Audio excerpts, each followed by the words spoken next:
Comienza el Catecismo de la Iglesia Católica. Un programa dirigido por el Padre Luis Fernando de Prada.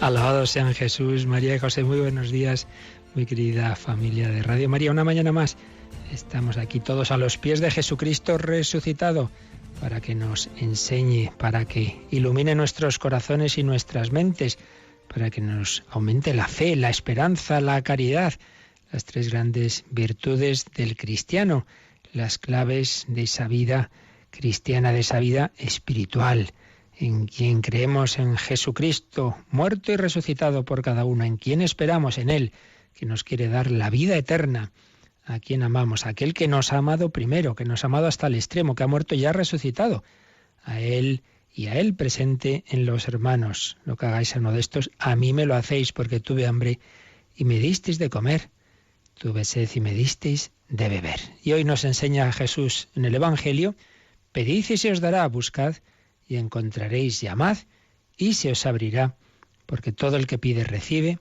quien busca encuentra, y al que llama se le abre.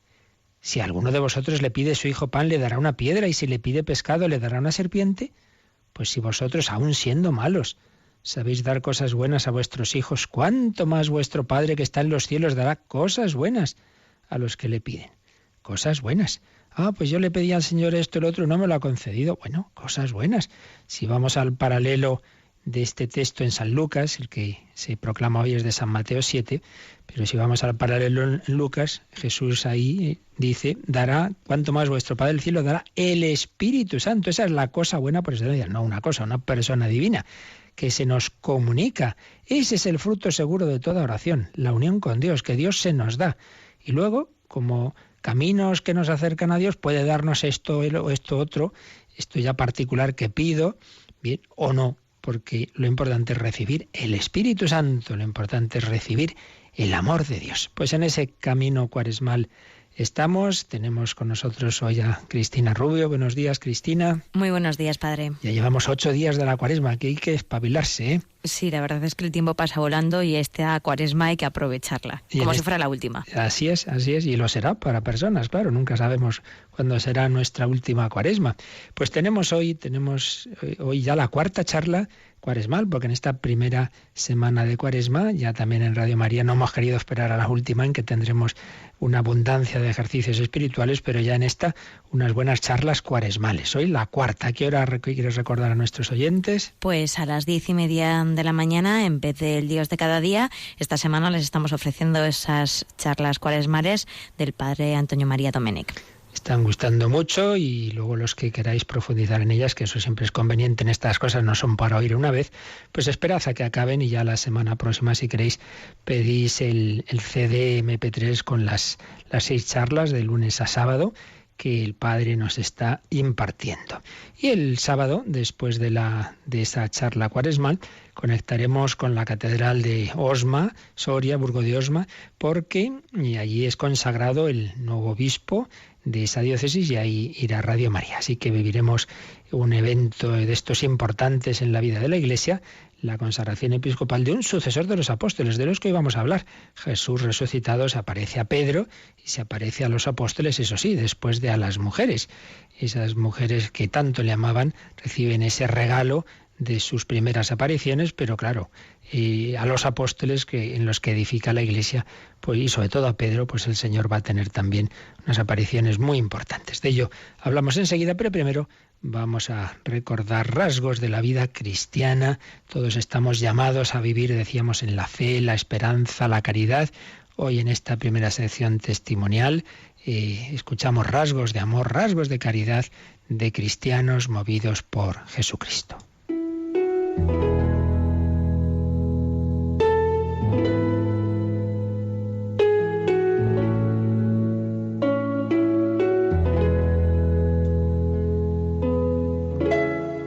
De vez en cuando hemos traído aquí algunas de esas pinceladas, brevísimos artículos que escribía don Justo López Melús, sacerdote operario diocesano fallecido hace unos años, Durante muchos años director espiritual en el Seminario de Toledo, luego confesor en México de miles de personas, y escribía breves y sencillos, pero muy enjundiosos artículos, y algunos de ellos muy breves los llamaba pinceladas, y uno de ellos se titula así: Leche y café.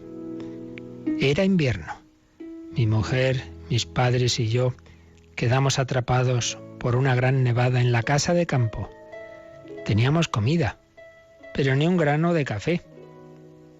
Pero peor sería la situación de mis vecinos con 7 hijos, que no tenían vaca y por tanto no tendrían leche. Llené de leche un tarro de 8 litros y me dirigí hacia su vivienda.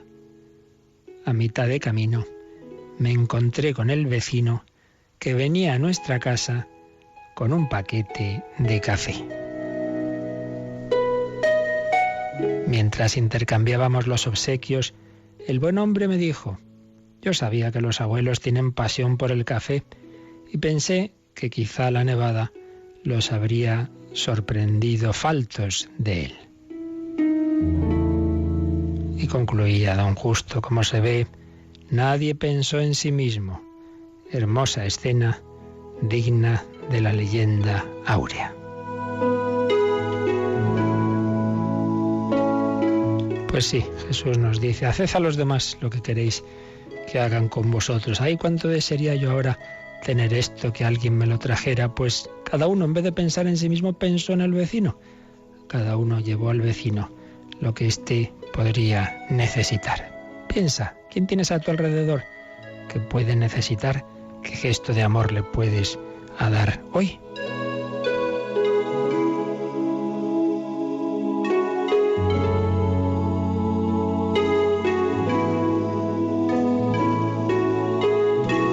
Pero mayor es el amor cuando se hace a quien no nos ha tratado bien. Y hoy, en un segundo momento, leemos un artículo que escribió quien tantas veces recordamos aquí, el padre José Julio Martínez, jesuita fallecido bastantes más años antes que don Justo, y que escribía esos artículos que se han recopilado bajo el título Hay mucha gente buena. Y uno de ellos, y además estos eran totalmente comprobados históricamente por él, recibía las comunicaciones y las confirmaba, era la siguiente: este rasgo me ha sido referido por una vecina de la protagonista, a la que llamaré María. Cambiaba los nombres muchas veces, pero todo lo demás histórico. Murió una hermana de María, y el viudo puso pleito a su cuñada por asuntos de la herencia. Aquí no interesa desenmarañar esos asuntos, pero sí indicar que María se sintió tan convencida de poseer todos los derechos que aceptó el pleito y lo llevaba adelante garbosamente, aunque le suponía no pocas molestias y gastos. Para ella había constituido un disgusto inesperado y muy doloroso la apelación de su cuñado a los tribunales. Pero este cuñado cayó enfermo y no tenía quien le atendiese, ya que tanto él como su difunta esposa habían llegado a edad avanzada sin haber tenido hijos. Entonces allí se presentó María, como se presentaba cuando vivía su hermana, y pasaba horas agradables con el matrimonio. Cierto día, el abogado de María le avisó que sería muy conveniente se trasladase a la capital y se presentase en las oficinas del registro de la propiedad para comprobar unas firmas, dar unos testimonios y responder a unas preguntas.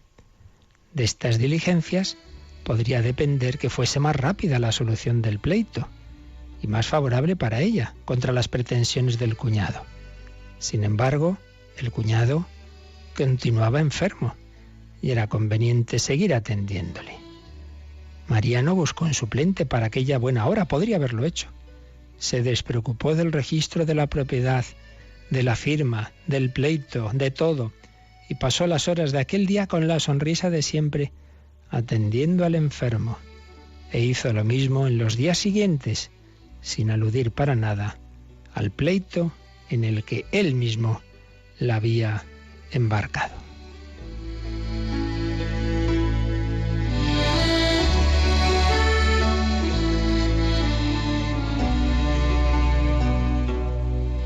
Su vecina se atrevió a preguntarle: ¿pero tú eres tonta? María respondió simplemente: soy cristiana. Y concluye el padre José Julio: ya veis que María no desmerece de aquellos hermanos nuestros en la fe que al ser interrogados por el presidente romano del tribunal si estaban locos para dejarse matar por un judío muerto, respondían camino del suplicio: soy cristiano.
Bueno, bonita respuesta. Soy cristiano, ¿verdad, Cristina?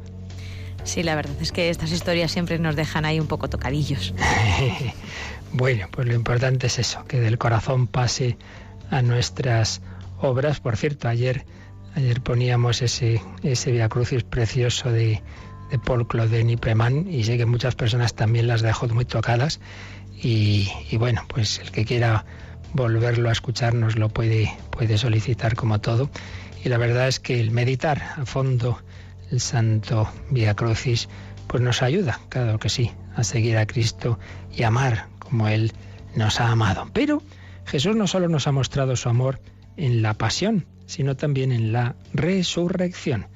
Y vamos a ver, ya pasamos ayer estuvimos viendo el sepulcro vacío, como Jesús al resucitar, el primer signo que hace ya pensar a sus discípulos que ha resucitado, aunque todavía muchos no creen, sino que empiezan a pensar qué habrá pasado, quién se lo habrá llevado. Pero ese es el primer signo. Pero luego, claro, ya vienen las apariciones. Y ahí también se manifiesta el amor de Cristo. Dice San Ignacio en los ejercicios espirituales que veamos en efecto ese amor que tiene y que se manifiesta en que va a consolar a sus amigos. Fijémonos en este detalle. Jesús podría haberse aparecido a Pilato, a Caifás, a decir: hombre, ¿os acordáis lo que pasó hace 3 días? Y a darles ahí un buen susto. Pues no hace eso. Va a animar a aquellos amigos suyos, discípulos, discípulas, como Magdalena, como las mujeres. Por supuesto, San Ignacio dice que es seguro que la primera a su madre, aunque no lo cuenta el Evangelio. Es una aparición, digamos, de un ámbito íntimo y privado, pero se aparece a Pedro y a los demás nos aparecerá a su madre. Pues es ese amor de Cristo que le lleva precisamente a animar a los que estaban tristes, a consolarles y a mostrarles su gloria. Por tanto, también en la resurrección se manifiesta el amor del Señor. Pero más allá de ese aspecto en que manifiesta ese amor que nos ha tenido en toda su vida, en su encarnación, por supuesto en la pasión y también en la resurrección, pero además, obviamente, las apariciones tienen un inmenso valor apologético, de fundamento de nuestra fe y de fundamentar la vida de la Iglesia en ese resucitado. Los apóstoles eran testigos de Él, hemos estado comiendo y bebiendo con Él. Pues vamos a ir viendo ahora estos números del Catecismo, son varios, que nos hablan de estas apariciones del resucitado y de cuál era el estado de esa su humanidad resucitada, si ya lo veremos más adelante. Empezando con el número 641. María Magdalena y las santas mujeres que iban a embalsamar el cuerpo de Jesús, enterrado a prisa en la tarde del Viernes Santo por la llegada del sábado, fueron las primeras en encontrar al resucitado. Así las mujeres fueron las primeras mensajeras de la resurrección de Cristo para los propios apóstoles. Jesús se apareció enseguida a ellos, primero a Pedro, después a los 12. Pedro, llamado a confirmar en la fe a sus hermanos, ve por tanto al resucitado antes que los demás, y sobre su testimonio es sobre el que la comunidad exclama: es verdad, el Señor ha resucitado y se ha aparecido a Simón. Pues es la primera síntesis que nos hace el catecismo de esas apariciones. Vamos a releerlo despacito, leyendo también las citas de los evangelios que nos hace aquí el catecismo. Primero nos recuerda cómo María Magdalena y las santas mujeres iban a embalsamar el cuerpo de Jesús enterrado a prisa en la tarde del Viernes Santo por la llegada de ese sábado tan solemne para los judíos. Y para explicar todo esto nos pone varias citas. María Magdalena y las santas mujeres iban a embalsamar el cuerpo de Jesús. Marcos 16:1. Pasado ya el sábado, María Magdalena, María la madre de Santiago y Salomé compraron sustancias aromáticas para ir a ungirlo. Y en Lucas 24, el primer día de la semana, muy de madrugada, fueron ellas al sepulcro llevando las sustancias aromáticas que habían preparado. Por tanto, van en esa madrugada de amaneciendo el domingo, pues a cumplir esas unciones que no habían podido hacer. ¿Por qué no las habían podido hacer? Porque el cuerpo de Jesús fue enterrado a prisa en la tarde del Viernes Santo. Y para explicarnos esto, la cita que nos pone el catecismo es Juan 19, donde se nos dice lo siguiente: entonces los judíos, como era la parascebe, para que los cuerpos no quedaran en la cruz el sábado, pues aquel sábado era día de gran solemnidad, pidieron a Pilato que les quebraran las piernas y que los quitaran. Pero ya sabemos que eso lo hacen con los ladrones, pero al llegar a Jesús vieron que estaba ya muerto y simplemente el soldado, en vez de romper las piernas, le traspasa el costado y el corazón con una lanza. Pero bueno, la cita aquí venía a propósito de por qué venía la prisa, porque era la parascebe, porque llegaba el sábado. Y un poquito más adelante, en Juan 19:42, como era la parascebe de los judíos, colocaron allí a Jesús, en ese sepulcro nuevo que había cedido José de Arimatea. Colocaron allí a Jesús, ya que el sepulcro estaba cerca. Así pues, van las mujeres por la mañana para hacer lo que no habían podido hacer la tarde del viernes. Así, dice el catecismo, las mujeres fueron las primeras mensajeras de la resurrección de Cristo para los propios apóstoles. Las primeras mensajeras de la resurrección de Cristo para los propios apóstoles. Como se ha dicho en la tradición, fueron las apóstoles de los apóstoles. Y aquí la cita es Mateo 28, del 9 al 10. Mateo 28, del 9 al 10, que dice lo siguiente: de pronto Jesús le salió al encuentro a las mujeres y las saludó: ¡salve! Ellas se acercaron, se abrazaron a sus pies y lo adoraron. Cuando ya Jesús resucitado se aparece, la divinidad es tan manifiesta, tan explícita, que ya no tienen duda. Todo el que lo ve, pues se postra ante él. Ve como es como lo que era la zarza ardiente a través de la cual Yahvé habló a Moisés. Ahora la zarza ardiente es ese cuerpo glorioso, transfigurado, lleno del fuego, del amor, del Espíritu Santo, esas llamas del Espíritu Santo que nos comunica a Jesucristo resucitado. Se abrazaron a sus pies y lo adoraron. Entonces les dice Jesús: no tengáis miedo, no tengáis miedo. Id a llevar la noticia a mis hermanos para que vayan a Galilea. Allí me verán. No tengáis miedo, no os asustéis, no os asustéis. Y también el catecismo nos cita la aparición a Magdalena, porque si vamos... Aparentemente uno lee los textos de las apariciones, las resurrecciones son un poco confusos. Parece que en un sitio se dice de una forma, de otra. Bueno, hay que tener en cuenta en primer lugar que estos se han escrito, pues eso, un poco basado en los relatos iniciales, con las emociones de ese día, y no han pretendido, precisamente es un signo de historicidad, lo que puede parecer lo contrario. Cuando uno quiere inventar algo, lo amaña bien, oye, que cuadre aquí todo muy bien. Pues no, se ve que son esos relatos de primera hora y que las cosas tal como han ido ocurriendo, las emociones, uno lo cuenta de una forma, otro llega uno, pero si uno lo va estudiando con calma, pues va viendo que hay una coherencia muy grande entre todo ello. Entonces podemos pensar esto: van las mujeres, se encuentran el sepulcro vacío, se vuelven corriendo, pero Magdalena no se queda tranquila, entonces vuelve al sepulcro, o se queda en el sepulcro ella, mientras las demás van, y entonces estando allí está llorando, y es cuando ocurre que aparece un supuesto jardinero, ella cree que es un jardinero, se pone a hablar con él, y le pregunta si ha sido él el que se ha llevado el cuerpo de Jesús. Desde luego, qué cosas, era un delito, y se le ocurre decir, oye, ¿has sido tú? Y entonces es cuando... Bueno, antes de eso ya había visto 2 ángeles que le dicen que por qué llora. Luego ve a Jesús, creyendo que es el jardinero, le dice eso, y luego ya Jesús la llama por su nombre, María, y es cuando, al oír su nombre, pues con ese tono de voz que para ella sería inconfundible de Jesús, es cuando de repente ya cae, y entonces se postra ante él, y bueno, pues como que parece que agarra sus pies y no le quiere soltar. Y dice, uy, ya que te he pillado, tú no te vuelves a desaparecer. Y entonces tiene que decirle Jesús, suéltame, que todavía no he subido al Padre. Tranquila, hombre, que voy a estar con vosotros todavía 40 días, suéltame. Vete a mis hermanos y diles, voy a subir a mi Padre y vuestro Padre, a mi Dios y vuestro Dios. Fijaos cómo distingue Jesús. Él es su Padre Dios de una forma muy distinta a la nuestra. Mi Padre y vuestro Padre. Vosotros cuando oréis decid Padre nuestro. Pero claro, como hijos adoptivos, Él lo dice como Hijo eterno. Voy a subir a mi Padre y vuestro Padre, a mi Dios y vuestro Dios. María Magdalena va entonces a anunciar a los discípulos, he visto al Señor, y que le había dicho estas cosas. Esta aparición a la Magdalena aparece en el capítulo 20 de San Juan. Así las mujeres fueron las primeras mensajeras de la resurrección de Cristo para los propios apóstoles.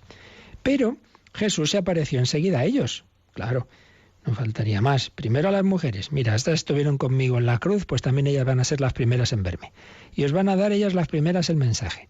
Y de hecho, pues cuando ya van las mujeres y dicen que el sepulcro está vacío, van Pedro y Juan corriendo al sepulcro, como ayer recordábamos. Y ven el sepulcro vacío, ven que hayan quedado las vendas de una forma que hace pensar que no que ha habido alguien y que ha robado el cuerpo, sino que realmente ha resucitado. Nos dice el Evangelio que Juan vio y creyó, de Pedro no dice nada. Se debió quedar ahí perplejo y no acababa de procesar lo que estaba viendo, no acababa de creer. Pero fijaos el detalle, ¿no? Primero les da el mensaje a través de las mujeres. No se les aparece primero a ellos. Entonces el Señor tiene sus caminos y sus tiempos y cada uno recibe la gracia pues cuando el Señor así lo estima. Y luego, claro, está también nuestra respuesta. Juan creyó y Pedro no creyó. O al menos no se dice de una manera explícita cuando ve el sepulcro vacío. Ese juego entre la gracia de Dios, los caminos de Dios y la respuesta humana, el corazón humano. Pero el Señor a todos, también a los incrédulos, también al más cabezón, que sería Santo Tomás, 8 días después, a todos y a los que huían, como los de Maús, a todas esas ovejas perdidas, va a ir a buscar. Jesús no espera que vayan a buscarle, también los busca Él. No solo hay que complementar esa parábola del hijo pródigo, el padre espera que vuelva el hijo pródigo, pero está también la del buen pastor que no espera, va por la oveja perdida, va por la oveja perdida. Pues Jesús se aparece enseguida a ellos, primero a Pedro y después a los 12. Y aquí se nos cita un texto que ya vimos de primera carta a los Corintios de San Pablo, capítulo 15. Porque os transmití en primer lugar lo que a mi vez recibí, que Cristo murió por nuestros pecados según las Escrituras, que fue sepultado y que al tercer día fue resucitado según las Escrituras, que se apareció a Cefas y después a los 12. Primero a Cefas, a Pedro, y después a los 12. Cuando se dice los 12, se mantiene el término, digamos, no quiere decir que eran 12. Para empezar, Judas ya no estaba. Y luego también sabemos que en esa primera aparición no estaba Tomás. Pero es como decir, se apareció al colegio de los apóstoles, aunque no estuvieran todos. Se apareció a Cefas y después a los 12. Pedro el primero. Y aquí también, pues de nuevo, tenemos un signo. Recordamos, en todos los evangelios se ha ido manifestando una primacía de Pedro, que sobre todo aparece clarísimo en el texto que ya en su momento vimos a fondo de Mateo 16, que dicen los hombres que soy yo. Pues unos dicen que tal, que cual, y vosotros quién decís que soy yo, y es Pedro el que dice, tú eres el Mesías, el Hijo de Dios, y es cuando Jesús dice, y a mi vez yo te digo, tú eres Pedro, sobre esta piedra edificaré mi iglesia, te daré las llaves del reino de los cielos, etc. Esa primacía de Pedro aparece clarísima en ese texto, pero aparecen otros 2 textos más. Y uno de ellos lo cita aquí el Catecismo. Pedro, llamado a confirmar en la fe a sus hermanos, y esto, la cita que nos pone el Catecismo es Lucas 22, 31 y 32. Esto es en la última cena. Entonces Jesús les está anunciando lo que va a pasar y les está anunciando que le van a abandonar y a Pedro le dice que le va a negar. Cuando Pedro dice, no, aunque todos, yo no, pues hijo, esta misma noche me negarás, cuando cante el gallo 3 veces ya me habrás negado. Pero a la vez que le hace esa profecía triste de que le va a negar, pero en cambio Jesús le dice estas otras palabras. Simón, Simón, mira que Satanás os ha reclamado para cribaros como al trigo. Pero yo he rogado por ti, a fin de que tu fe no desfallezca. Y luego tú, cuando te hayas vuelto, otras traducciones te hayas convertido, te hayas recuperado, confirma a tus hermanos. Fijaos qué texto tan significativo. Primero, Simón, Simón, le llama por ese nombre propio. Fijaos que distinguimos, es Simón Pedro. Simón era el nombre de siempre y Pedro el que le pone Jesús. Y aquí vemos, pues como en todos y también en los papas hay que distinguir lo que es la persona particular, Simón, y lo que es la actuación, el ministerio en cuanto papa. Simón era débil, era pecador e iba a negar a Jesús. Pero en cuanto Pedro, en cuanto está asistido por el Espíritu Santo, entonces lo que dice ya no es ocurrencias de Simón. Mira que eso no te lo ha revelado la carne y la sangre, sino mi Padre que está en los cielos. Cuando le responde a Jesús, tú eres el Mesías, el Hijo de Dios, entonces Jesús le dice, eso te lo ha dicho mi Padre del cielo, eso no viene de ti. Pero lo que sí vino de él fue lo que vino a continuación. Cuando Jesús empieza a anunciar la pasión y entonces Simón dice, oh no, Señor, no te puede ocurrir eso. Entonces Jesús va y le dice, apártate de mí, Satanás, que piensas como los hombres, no como Dios. Pues ya otra vez volvía a ser Simón. Ya eran sus ideas particulares. Pues así lo vemos en la historia de la Iglesia. Los papas, en cuanto han ejercido ese ministerio en cuanto tales, han proclamado un dogma, etcétera, tienen esa asistencia del Espíritu Santo. Luego a nivel particular pues, pueden ser tan pecadores como los demás, y así lo hemos visto, pues por desgracia, a veces en papas pues muy lamentables moralmente, etcétera. Pero esto cada uno de nosotros, en cuanto cristianos, en cuanto, por ejemplo, un sacerdote, pues en tanto en cuanto está celebrando la misa o confesando, pues ahí quien actúa es Cristo. Y aunque el sacerdote esté en pecado mortal, que pudiera estar, pues no por eso deja de ser válida la misa o la confesión. Pues bien, aquí Jesús se lo dice, Simón, Simón, ahí su nombre propio. Mira que Satanás os ha reclamado para cribaros como al trigo. Es decir, como que el demonio le pide permiso a Dios para tentar. Si Dios no se lo da, por supuesto, el demonio no puede hacer más de lo que Dios permite. Y en el Padre Nuestro no decimos que no tenga tentaciones, sino no nos dejes caer. Por lo tanto, Dios ve que es bueno que tengamos tentaciones, que tengamos lucha. En la lucha se fortalece uno. Oye, vamos a jugar, a pasarlo bien. Venga, 11 contra 2. Oiga, ¿qué partido es ese? 11 contra 2. Bueno, ganaremos, pero no tiene gracia. Bueno, pues la vida cristiana no puede estar sin lucha, sin dificultades. Ahí es donde uno se fortalece, es donde uno madura. Pues también los apóstoles fueron tentados por Satanás y cayeron. Le abandonaron, aunque al final San Juan sí que está, y sobre todo cayó Pedro. Pero yo he rogado por ti. Bueno, cayó Simón, para ser precisos. Pero yo he rogado por ti, a fin de que tu fe no desfallezca. Sí, Satanás te va a tentar y vas a negarme. Pero vas a negarme por miedo, por cobardía, no porque dejes de fiarte de mí, de quererme. Tu fe no va a desfallecer. Y tú cuando vuelvas, cuando ya te hayas convertido, cuando te hayas arrepentido, pues entonces, cuando vuelvas, que será en la resurrección, confirma a tus hermanos. Entonces tiene aquí esta misión Pedro de confirmar a los hermanos, de confirmar la fe que no perdió. Lo que perdió pues fue el valor, ese momento de ofuscación esa noche, el que primero se había lanzado ahí con la espada a defender a Jesús, luego en cambio salió corriendo y ante lo que dice una criada empieza a negar, no, yo no soy discípulo suyo. Yo he rogado por ti para que tu fe no desfallezca y tú confirma a tus hermanos. El Papa, en cuanto Papa, Pedro, sucesor de Pedro, pues tiene esa tarea de confirmar a los hermanos en la fe. Así pues, apariciones de Jesús a los apóstoles, pero primero, antes que a los demás, a Pedro. Pedro, llamado a confirmar en la fe a sus hermanos, ve al resucitado antes que los demás y sobre su testimonio es sobre el que la comunidad exclama: es verdad, el Señor ha resucitado y se ha aparecido a Simón. Lucas 24:34, pues los apóstoles primero creen que Jesús ha resucitado porque se lo cuenta Pedro. Todavía no se les ha aparecido a todos ellos, eso será enseguida. Así que vemos primero a las mujeres, luego a Pedro y luego ya al grupo de los apóstoles, del que falta ese domingo Tomás, y a él se le aparecerá después.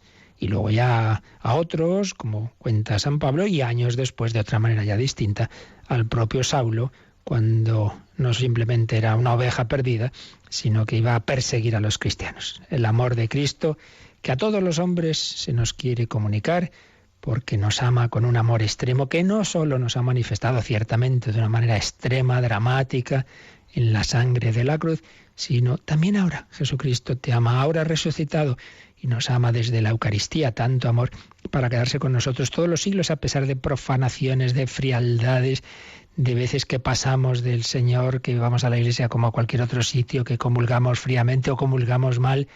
Solo se explica todo esto por ese amor tan grande que nos tiene el Señor. Vamos a quedarnos dándole gracias por su amor.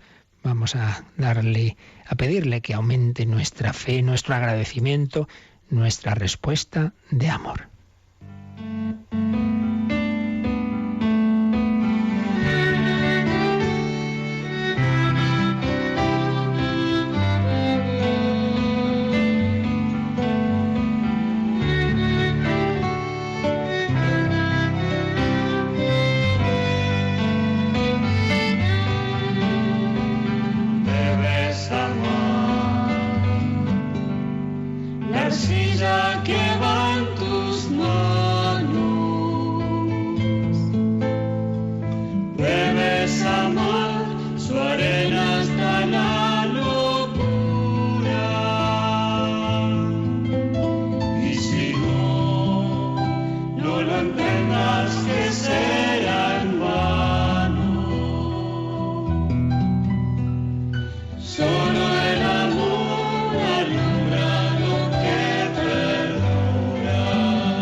El Catecismo de la Iglesia Católica en Radio María.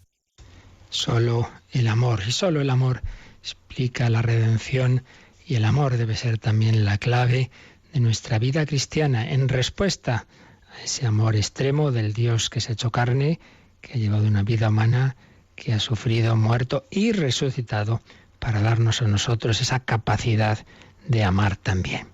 El Catecismo nos ha explicado en este número 641, nos ha resumido esas apariciones de Jesús, pero nos pone dos números marginales para ampliar un poquito dos de las ideas. Una, lo que acabamos de decir, de esa aparición primero a Pedro antes que a los demás apóstoles y por tanto de esa primacía de Pedro. Y entonces nos pone el número 553, que ya vimos, pero bueno, ya que nos lo cita aquí el Catecismo, viene bien repasarlo para recordar esa autoridad específica de Pedro sobre el resto de sus compañeros. Leemos, Cristina, este número 553. Jesús ha confiado a Pedro una autoridad específica.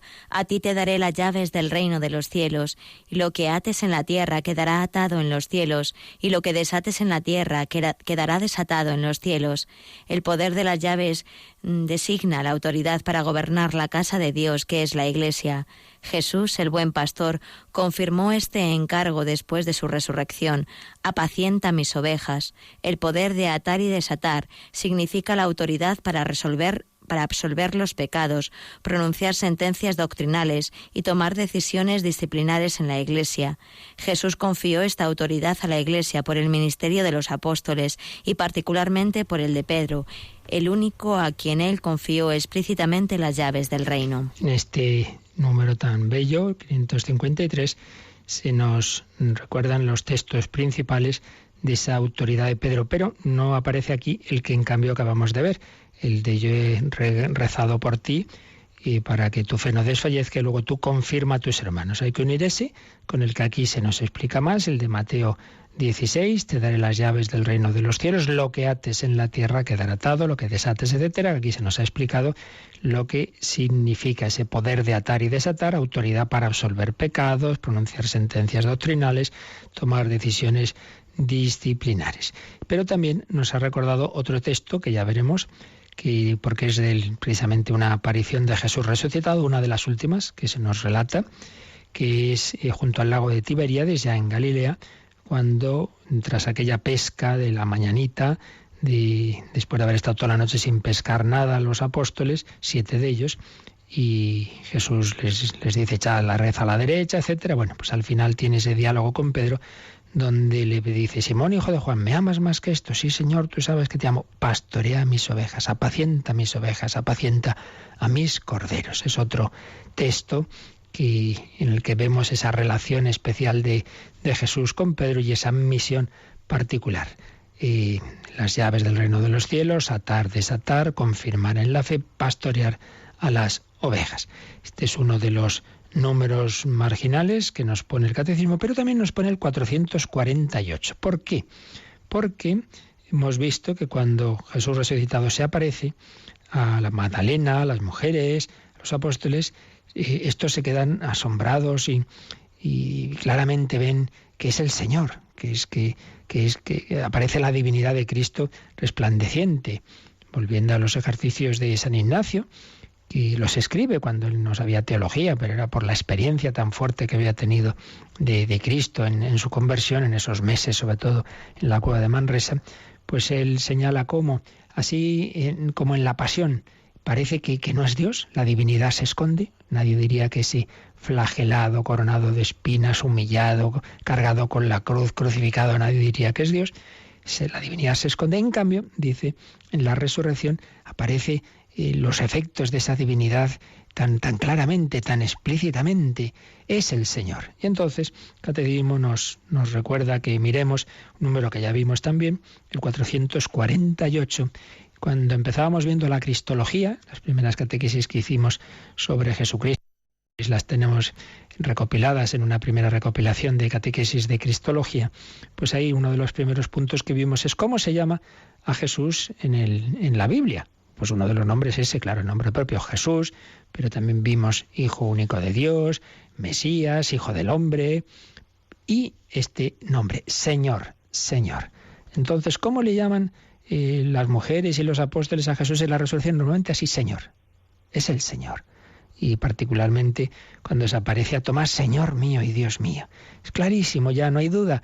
Jesús es el Hijo eterno de Dios, tiene la misma divinidad del Padre, Dios de Dios, luz de luz, diremos en el credo. Es el Señor. Pues bien, por eso, como aquí se nos ha citado estas palabras de los apóstoles que dicen, es verdad, el Señor ha resucitado y se ha parecido a Simón, el Señor.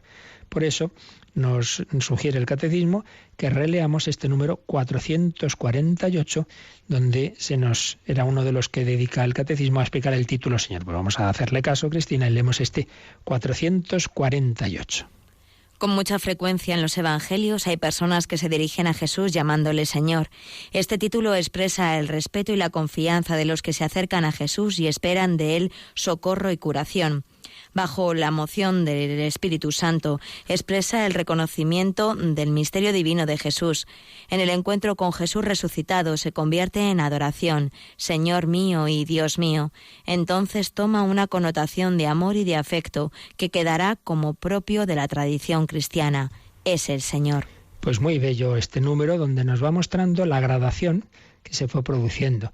En unos primeros momentos, al principio de la vida pública de Jesús, hay personajes que se dirigen a Jesús llamándole Señor, pero no quiere decir que ya estaban reconociendo su divinidad, sino pues un señorío, una dignidad especial, alguien que hace milagros.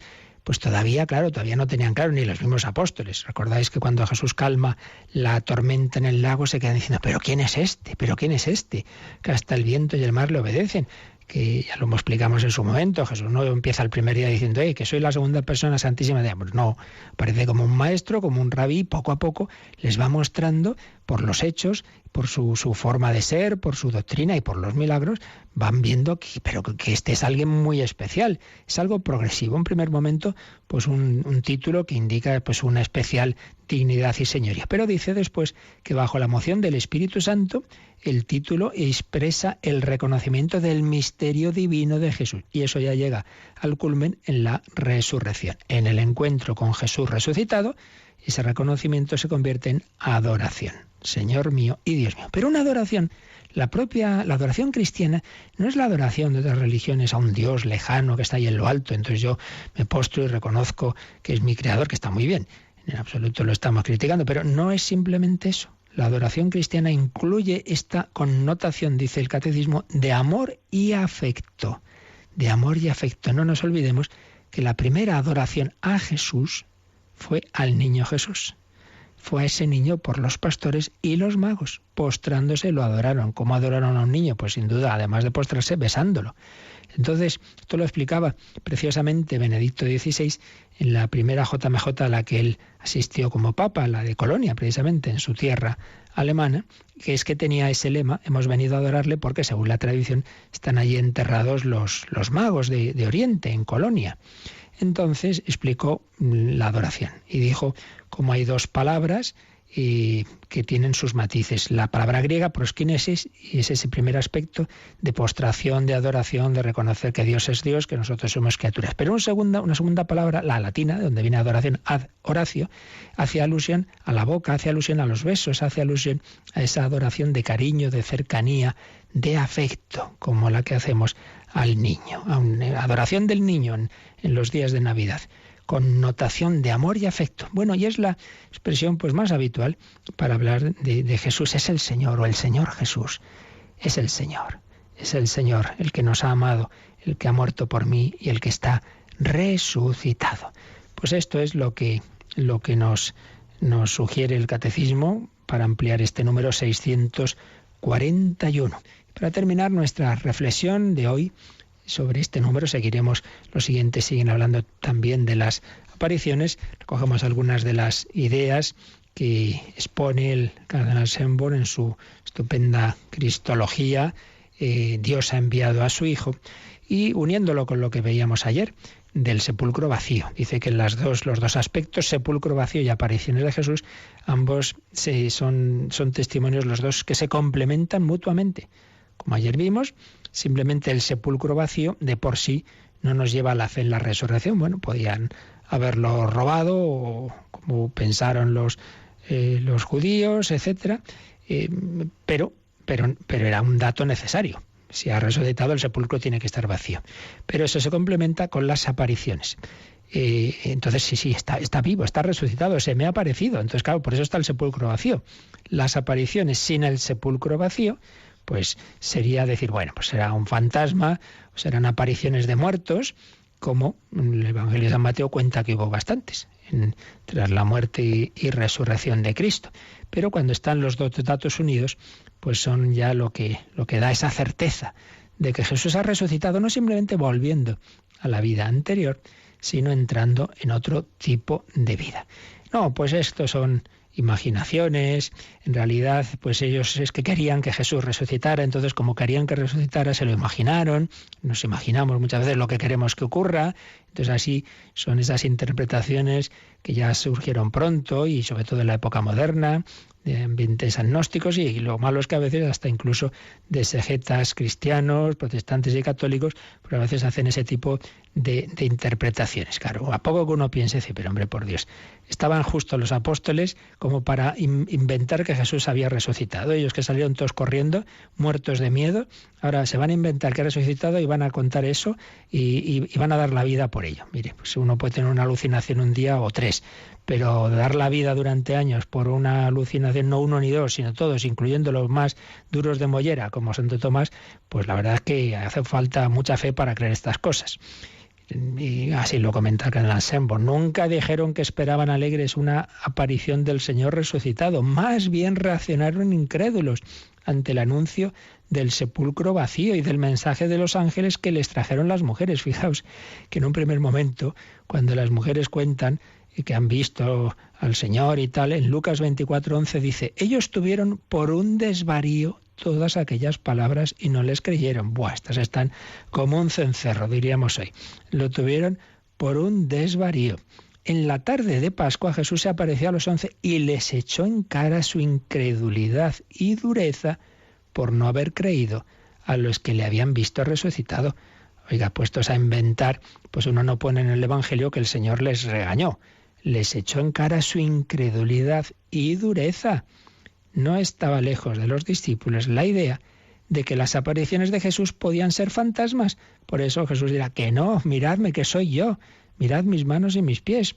Y es que se creía en el judaísmo y en general en la antigüedad que se pensaba que las almas, los espíritus muertos podían aparecer. Esto aparece en el Antiguo Testamento, como cuando el rey Saúl consulta aquella pitonisa de Endor. Pero no eran apariciones de un muerto, no era un fantasma. Eso hubiera sido suficiente para reconocer a Jesús como un profeta poderoso en palabras y obras, que dicen los de Maús al principio de su diálogo con el misterioso caminante que resulta que era el propio Jesús. No era eso, sino que son apariciones pascuales de Cristo resucitado glorioso, y son esas apariciones las que explican la fe de los discípulos, no al revés. Que algunos dicen, no, como tenían fe, entonces ellos de alguna manera crean en su subconsciente las apariciones, que eso no tiene ninguna lógica, ninguna. Y es precisamente el Señor el que les muestra su cuerpo y les hace ver sus manos y sus pies, sus heridas, les hacen ver que es el mismo, pero por otro lado es el mismo, pero no es lo mismo, está en un estado distinto. Así es el Señor el que va tocando sus corazones y el que va convirtiendo esa incredulidad y dureza inicial, la va convirtiendo. Incluso al que más tardó, Tomás, una semana después, que cae ante el Señor, y gracias precisamente a esa incredulidad y gracias a esa dureza de corazón tenemos al final del Evangelio la mejor profesión de fe, Señor mío y Dios mío. El que más tardó en creer al final, pues es el que profesa la fe con una expresión que quién se lo iba a decir al bueno de Tomás, y durante siglos y siglos millones de cristianos íbamos a decir y rezar, particularmente lo solemos hacer en la consagración, reconocer que lo que parece pan es Jesucristo, Señor mío y Dios mío. Pues al Señor le pedimos que ese cuerpo glorioso nos transforme, nos santifique, nuestra oración, nuestra adoración y particularmente en nuestras comuniones. Alma de Cristo, santifícame, cuerpo resucitado de Jesucristo, sálvame. Así lo pedimos y podéis también ahora hacer vuestras consultas.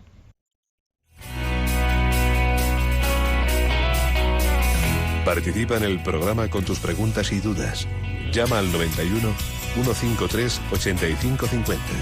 También puedes hacerlo escribiendo al mail catecismo@radiomaria.es. catecismo@radiomaria.es.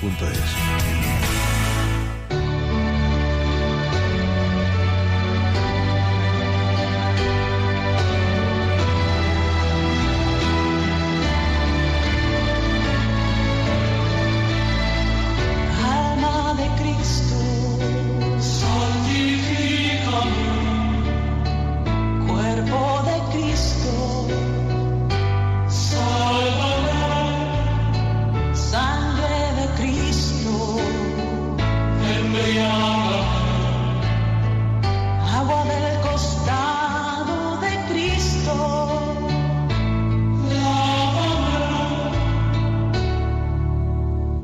pasión de Cristo, oh buen Jesús, y dentro de tus llagas,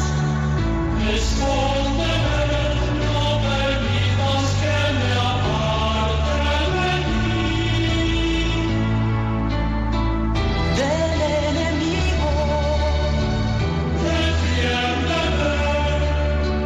en la hora de mi muerte, y mándame ir a ti, para con tus santos te alabe, por los siglos de los siglos. Pasión de Cristo, oh buen Jesús, y dentro de tus llagas, no permitas que me aparte del enemigo,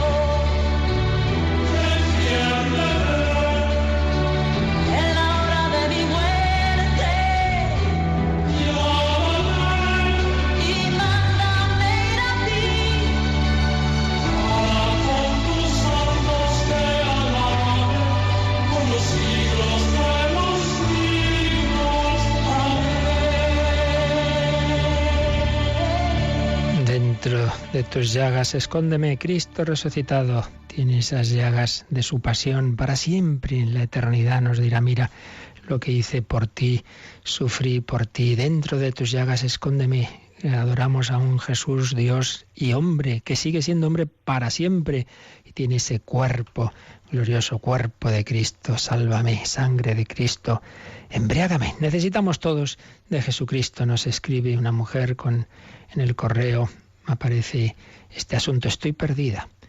Necesito ayuda espiritual. Mi marido me ha dejado por otra persona y pretende llevarse el 50% del tiempo de nuestra hija. Lleva tratándome mal durante años psicológicamente. Ahora me planteé el divorcio y no sé cómo me quedo frente a la Iglesia. Llevo apoyándome en oración años, pero ahora no sé si he perdido un poco la fe. ¿Puedo seguir comulgando?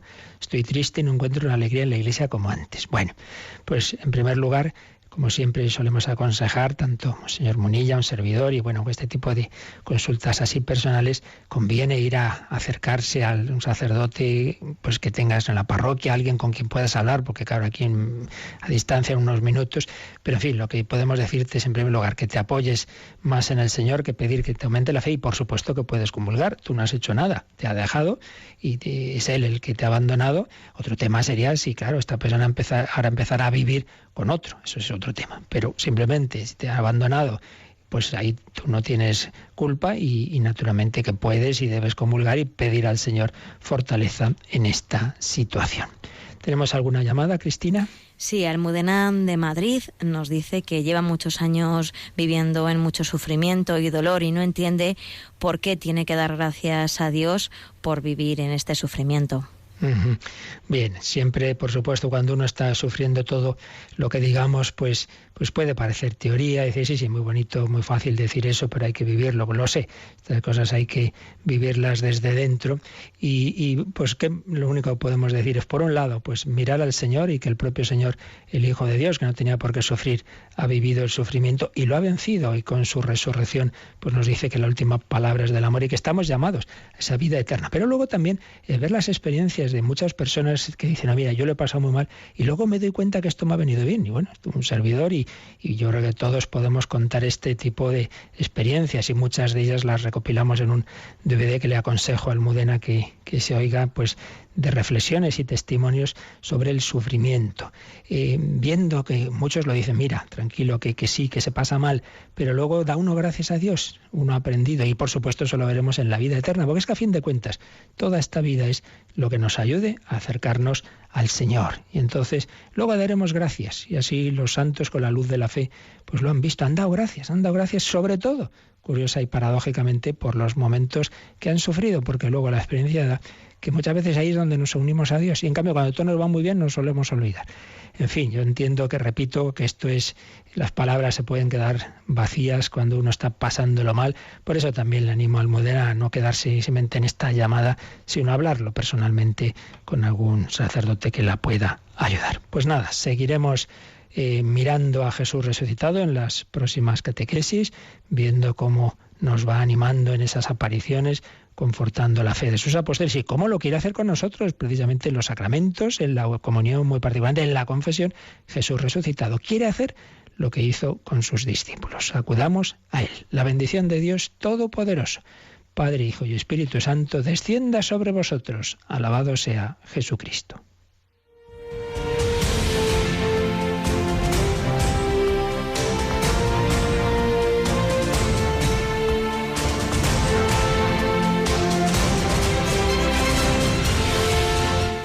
Han escuchado en Radio María el Catecismo de la Iglesia Católica, un programa dirigido por el Padre Luis Fernando de Prada.